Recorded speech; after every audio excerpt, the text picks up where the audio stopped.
आत्मा क्या है, आत्मा का स्वरूप क्या है, इसको अच्छे से समझ लो। आत्मा को ना समझने के कारण ही समाज में इतने सारे अंधविश्वास और पाखंड चल जाते हैं।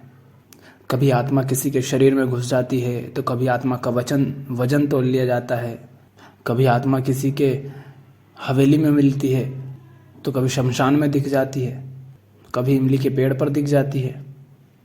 तो आत्मा क्या है, आत्मा का स्वरूप क्या है, इसको अच्छे से समझ लो।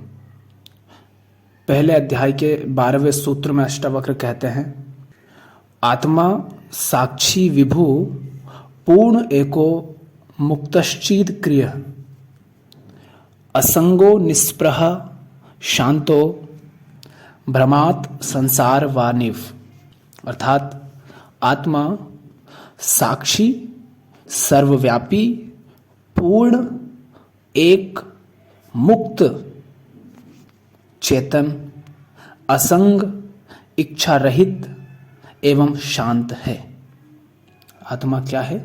आत्मा साक्षी, सर्वव्यापी, पूर्ण, एक, मुक्त, चेतन, अक्रिय, असंग, इच्छा रहित एवं शांत है। भ्रम वश ही ये सांसारिक प्रतीत होती है। हर शब्द जो आत्मा के लिए अष्टावक्र प्रयोग कर रहे हैं महत्वपूर्ण है। कह रहे हैं कि आत्मा साक्षी है। तुम कौन हो? तुम अगर अपने आप को आत्मा कहते हो तो फिर तुम साक्षी भर हो। और यदि तुम कर्ता बने बैठे हो, तुम भोक्ता बने बैठे हो, तुम संसारी बने बैठे हो, तो तुम आत्मा कैसे हो गए? तुम सिर्फ साक्षी नहीं रहते, तुम तो हर चीज से, हर वस्तु से, संसार से तादात्म्य कर लेते हो, उससे आसक्त हो जाते हो। एक है अहम और एक है संसार। अहम दृष्टा है, दर्शक है, और संसार दृश्य है। अहम दर्शक है, संसार दृश्य है। अहम के क्रियाकलाप चल रहे हैं, संसार में क्रियाएं हो रही हैं। क्या तुम इस सब के साक्षी हो? अगर तुम साक्षी हो तो तुम आत्मा हो। इच्छाएं उठती है, कामनाएं, वासनाएं उठती हैं, क्रोध आता है, ईर्ष्या होती है, भय पैदा होता है, सुख दुख आते जाते हैं। क्या तुम इनके साक्षी होते हो, या तुम कहते हो कि मैं दुखी हूं, मैं डरा हुआ हूं, मेरी ये इच्छा है? तुम तो उसके साथ अपने आप को ही जोड़ लेते हो। तुम जब कोई इच्छा करते हो, जब भयभीत होते हो, तब क्या तुम उसके साक्षी होते हो? अगर साक्षी होते हो तो वह जो साक्षी है वह आत्मा है, पर तुम उसको अलग नहीं देख पाते। तो आत्मा वह है जो अहम और संसार, इन दोनों के संबंध का दृष्टा भर है, वह साक्षी है, वही आत्मा है। फिर आत्मा है सर्वव्यापी। लेकिन दुनिया भर में बस यही चलता है कि आत्मा तो उसके शरीर में, मतलब उसके शरीर में है और आत्मा कहीं और नहीं है। आत्मा किसी की हवेली में है। आत्मा को तुम जाकर के शमशान में कैद कर देते हो। आत्मा को तुम वजन तोलने के लिए जाकर किसी कांच के बॉक्स में कैद कर देते हो। आत्मा को निकालकर किसी के शरीर से तुम किसी बोतल में बंद कर देते हो। अष्टावक्र कह रहे हैं कि आत्मा सर्वव्यापी है, माने जो कुछ भी है उसका आधार आत्मा है। आत्मा से ही सब कुछ है, माने वो जो देख रहा है, वो जो साक्षी है, वो अगर ना हो तो क्या कुछ होगा भी संसार जैसा? तुम सो जाते हो तब तो तुम्हें संसार की कोई खबर होती नहीं। वो संसार जिसमें तुम हंसते हो, रोते हो, सुख दुख सब होता है, काम क्रोध ईर्ष्या लोभ भय सब होता है, उस संसार का कोई अस्तित्व नहीं रहता जब तुम सुसुप्ति अवस्था में होते हो। किंतु आत्मा तो तब भी है। तो यदि आत्मा सर्वव्यापी है तो जो व्यक्ति कहता है कि आत्मा को उसने बोतल में बंद किया है, वो झूठ बोल रहा है। फिर कोई कहता है कि आत्मा उसके शरीर में है, मतलब शरीर में कैद है, तो फिर वो झूठ बोल रहा है। उसके कहने का अर्थ है कि आत्मा शरीर में है और वहां नहीं है, बाहर नहीं है। किंतु अष्टावक्र कह रहे हैं कि आत्मा सर्वव्यापी है। सब कुछ आत्मा से ही व्याप्त है। आत्मा पूर्ण है। अष्टावक्र कह रहे हैं आत्मा पूर्ण है, और तुम कहते हो कि भाई मैं तो अधूरा हूँ, मेरे पास तो ये चीज़ नहीं है, मुझे तो इसकी कमी है, वो कमी है। थोड़ी देर पहले खुश थे, पड़ोसी के पास कोई ऐसी मान लो गाड़ी ले आया महंगी, तो तुम्हें अपूर्णता करने लगी। उसका बड़ा घर बन गया तो तुम अपने आप को अपूर्ण, अधूरा, खाली समझने लगे, और तुम कहते हो तुम आत्मा हो, तुम कहते हो तुम साक्षी हो, बड़े आध्यात्मिक हो। अभी थोड़ी देर पहले कह रहे थे मैं तो साक्षी हूँ, ओशो को बहुत सुना, मैं तो साक्षी हूँ। और अभी देखा नहीं किसी का बंगला, किसी की सुंदर पत्नी, किसी के अच्छे नंबर, किसी की अच्छी नौकरी, और कमी महसूस होने लगी। यह है तुम्हारी पूर्णता। तुम यदि साक्षी हो, तुम यदि आत्मा हो, तो तुम पूर्ण भी हो। पर तुम तो हमेशा दूसरों से तुलना करते हो। तुलना का अर्थ क्या है? कुछ कमी लग रही है तुम्हें अपने आप में, कुछ खोट लग रही है। और मैं शरीर की बात नहीं कर रहा हूँ, तुम्हारी बात कर रहा हूँ। शरीर तो संसार है, शरीर तो प्रकृति है। तुम साक्षी हो, तुम अपूर्ण कैसे हुए फिर? जो पूर्ण है, जो संतुष्ट है, वह आत्मा है। अब लोग कहते हैं भगवान उसकी आत्मा को शांति दे। इसका अर्थ क्या हुआ? कोई भगवान है, वो आत्मा से भी बड़ा है।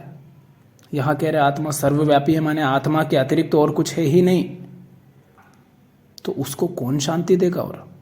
और यदि वो पूर्ण है तो अशांत कब हुई? पर हम कहते हैं कि आत्मा को शांति दे।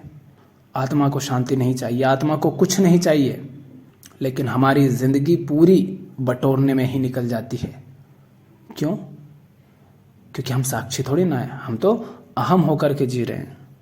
हम अपने आप को अहम मानते हैं, शरीर मानते हैं, और इस शरीर की सेवा में ही दौड़ते रहते हैं।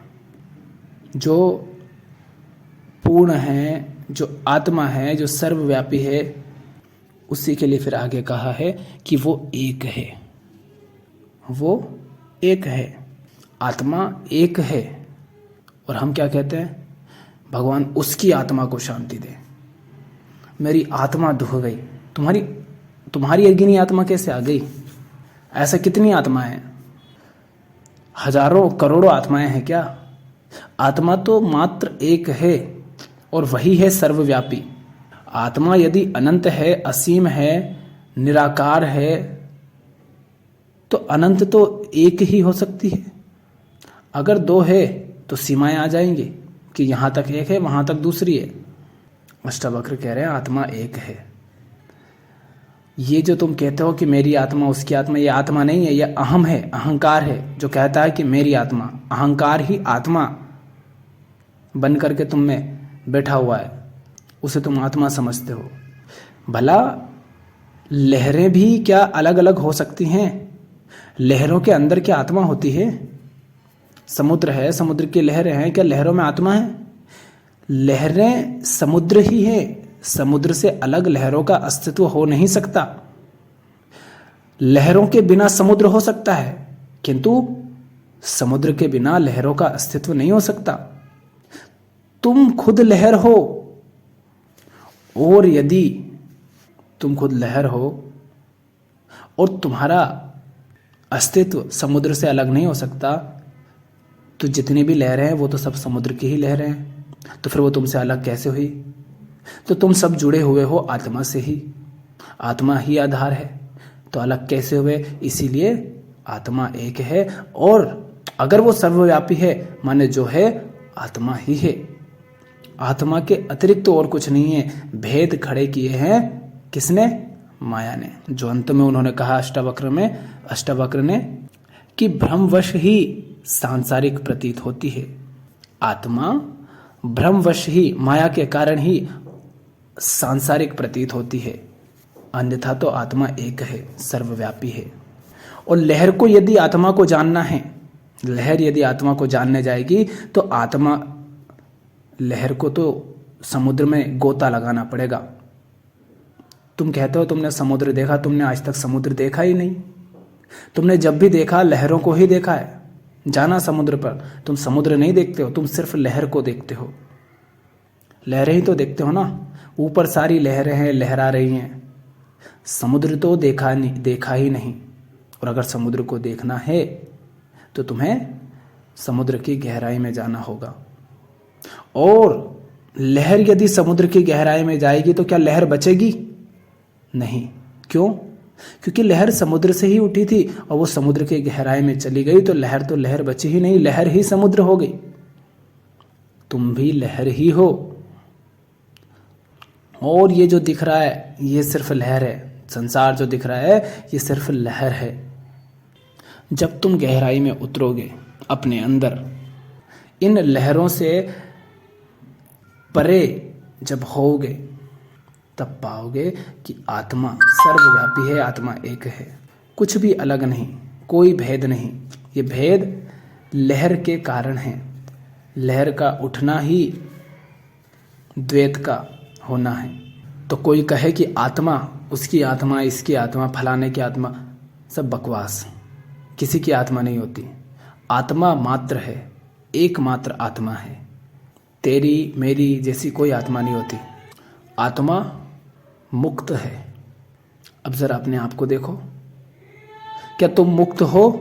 अभी कोई एडवर्टीजमेंट दिखेगा तुम्हें, तुम उसके पीछे दौड़ लिए, कहाँ हो तुम मुक्त? अभी आएंगे पतिदेव तो पत्नी का चेहरा, हाव भाव सब बदल जाएंगे। तुम मुक्त हो? पिताजी को देखा नहीं कि अभी तक जो लड़के लड़की, पुत्र पुत्री प्रफुल्लित थे, मस्त थे, खुश थे, चेहरे उतर जाएंगे और चुपचाप मुंह बंद हो जाएगा। मुक्त हो तुम?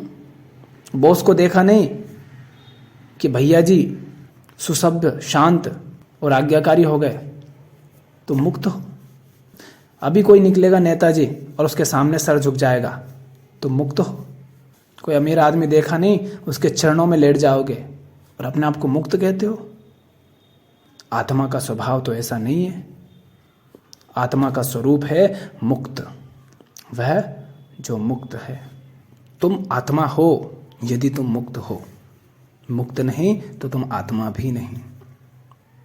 अष्टावक्र कह रहे हैं कि आत्मा चेतन है और तुम चेतन को कभी महत्व नहीं देते। तुम सदा जड़ को ही महत्व देते हो।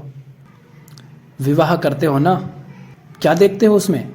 स्त्री हो तो पैसा देखोगी, धन दौलत देखोगी, नौकरी देखोगी, और अगर पुरुष हो तो शरीर को देखोगे। शरीर के अलावा और क्या देखोगे?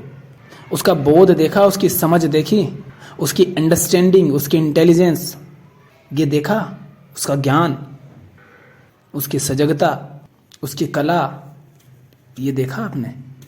इसकी तो आपने बात ही नहीं की। सामने कोई व्यक्ति आ जाए अष्टावक्र जैसा तो तुम उसके पास ही ना दिखो, देखकर ही दूर भाग जाओ। क्यों? अगर तुम चेतन हो तो तुम उनके शरीर को देखोगे या उनके बोध को? अष्टावक्र गए थे सभा में राजा जनक की, और जैसे वो गए तो उनको देख करके सारे हंसने लगे। अब बालक हैं 10-12 साल के, 8 जगह से टेढ़े हैं, बिल्कुल कुबड़े होकर के चल रहे हैं, तो हंसेंगे ही सही लोग। वो भी खुल के हंसे, फिर अट्ठास करके।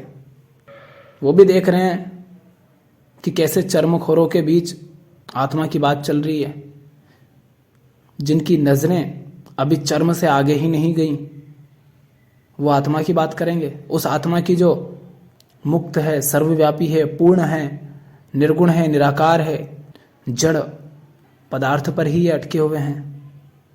हमारी सारी जिंदगी किसको बटोरने में चली जाती है? ज्ञान को बटोरते हो क्या? बोध को बटोरते हो क्या?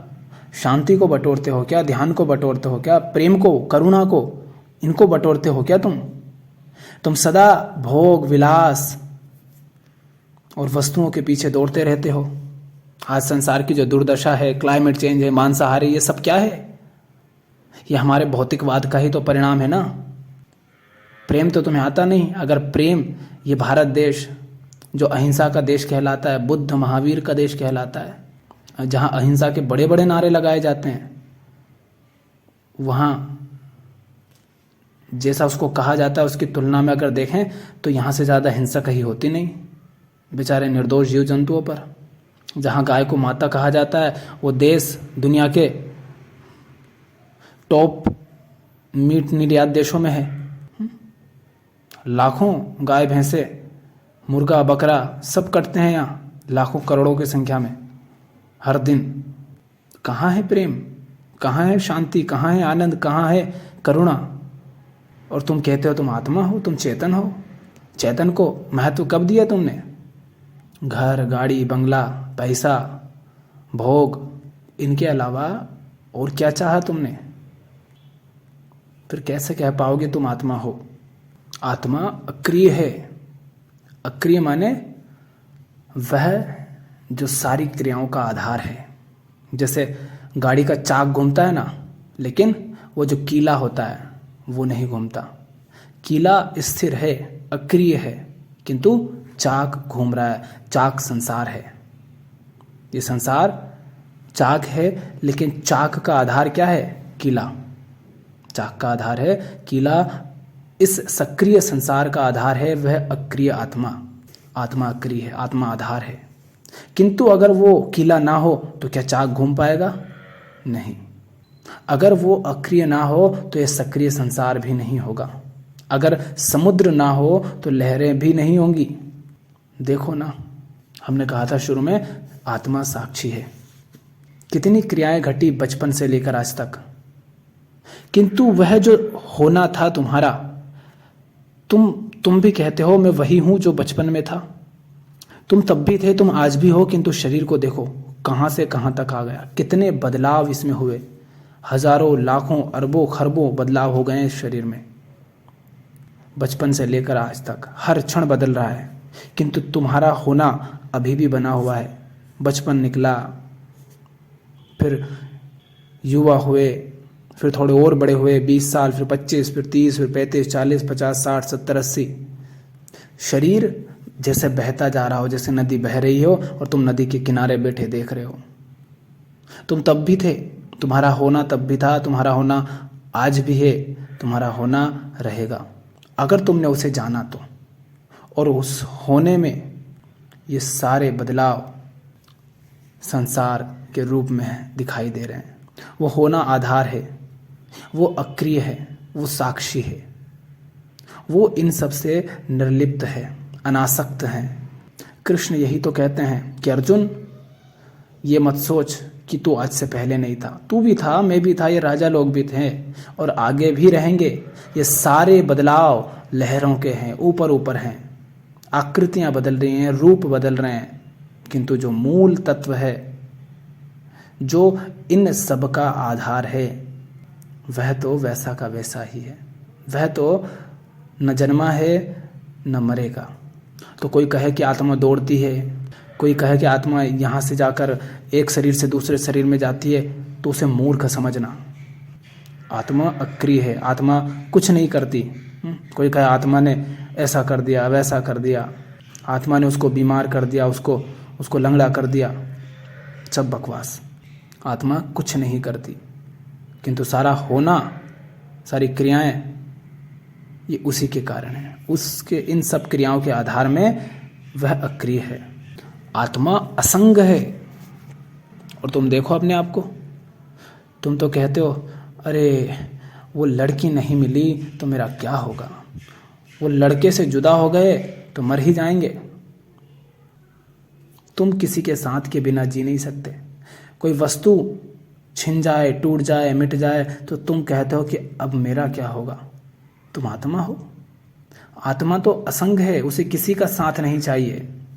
अगर आत्मा सर्वव्यापी है तो दूसरा है ही नहीं और उसको जरूरत भी नहीं। किंतु तुम तो हमेशा किसी ना किसी का साथ मांगते हो।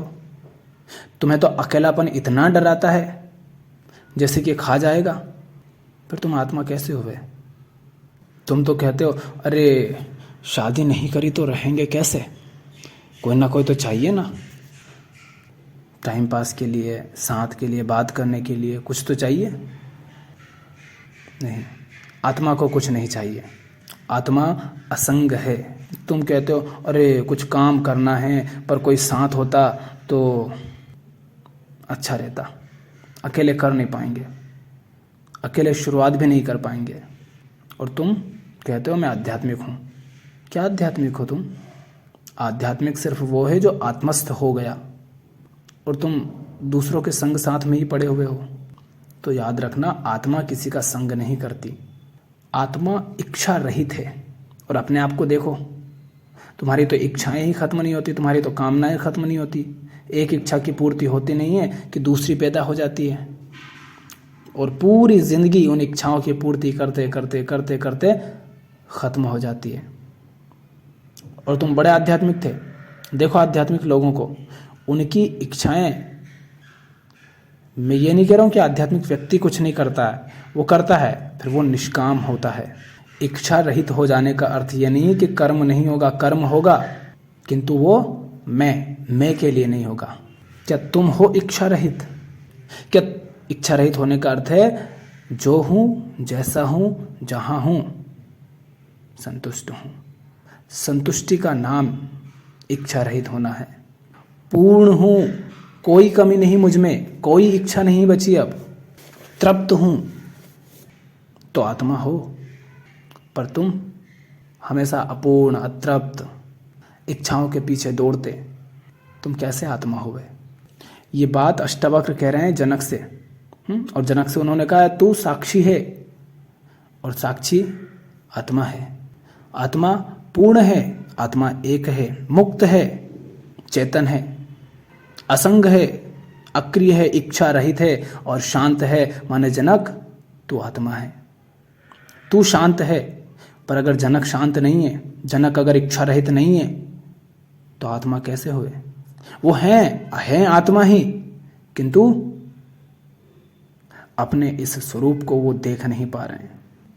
हम कहते हैं मेरी आत्मा को बड़ा दुख हुआ, आत्मा अशांत हुई, और अष्टावक्र कह रहे हैं आत्मा शांत है। अगर वो शांत है, आत्मा का स्वरूप, आत्मा का स्वभाव यदि शांत है, तो वो अशांत हो कैसे सकती है? अग्नि का स्वभाव है जलाना, और अग्नि अगर जलाती नहीं तो फिर वो अग्नि नहीं।